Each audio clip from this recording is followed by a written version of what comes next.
iddoo jirtanirraa barattoota yatiimaa fi harka qalleeyyii kanneen qur'aana barachuu barbaadanii garuu ammoo haalli isaanii mijatin cinaa dhaabbattee naggada tirfii sadaqaa jaariyaa keessaa qooda fudhachuu ni barbaadda.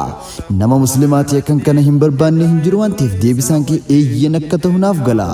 Maarree namoota qur'aana baratan cinaa dhaabbattee harfii takka rasuwaamni kudhan keessaanii deemu akka ati sii deemu ta'uu yoo barbaadde gara dhaabbata keenyaa dhaabbata tola ooltummaa hidaayatul insaanitti ammumaan tana waan dandeessu erguudhaan khayrii sheerii gonkuma sirraa addan cinne sadaqaa jaariyaa kana keessatti miseensa tahisiin jenna.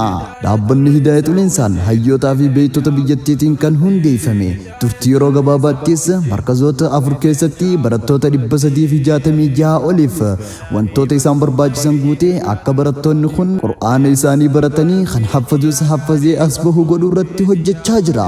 Dabalataanis ustaazotaa fi sheekan kanneen rakkoo maallaqaatiif jecha barumsa isaanii adda kutan namoota 17 ta'aniif kollejjiidhatti isaan gargaaruudhaan akka isaan barumsa isaanii itti fufan gochaa jira.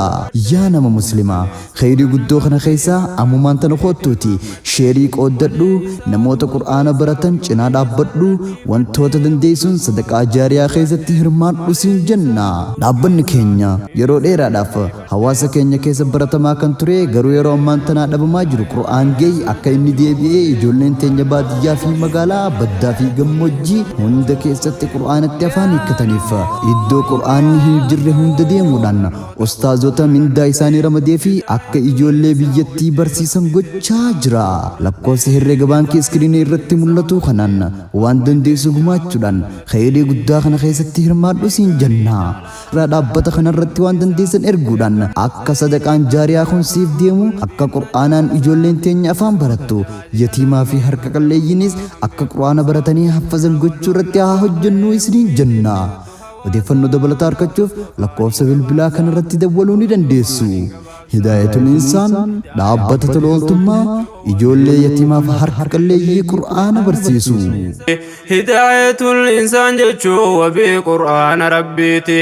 Hayyoon isii guddaan tolchuu dhaloota qur'aana irratti. Hidaayatul insaan wajjin amni teenya fuulduratti. Hidaayatul insaan wajjin amni teenya fuulduratti.